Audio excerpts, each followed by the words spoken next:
Welcome to Mechanic. Today we have a 2021 Mazda CX-9, and on this vehicle I'm going to show you where and how you add windshield washer fluid to this vehicle.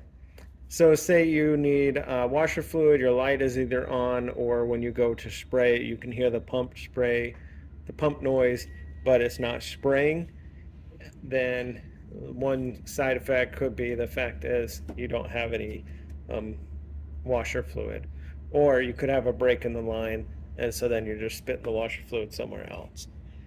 But so the way we add fluid here is we'll need to pop this cap and remove it and pull it out.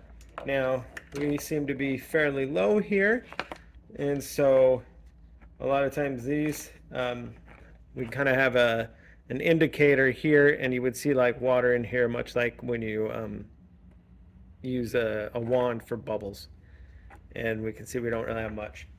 So that would be that this is got to be fairly low. So if it's fairly low, it's going to easily take pretty much a gallon, 3 liters to a gallon, sometimes more. And so you'd add the windshield washer fluid of your choice, as long as you make sure that it's windshield washer fluid. Do not add engine coolant or any other product in this, especially engine coolant, because it gets on your window and it's really slimy and doesn't come off.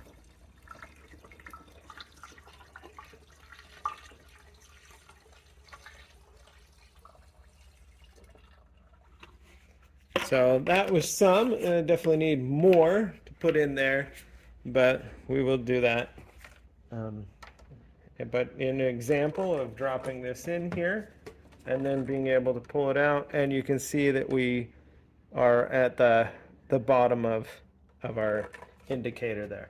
So we definitely need a lot more washer fluid in this vehicle, but that's where your washer fluid reservoir is, which is on the right hand side, close to the front of the vehicle.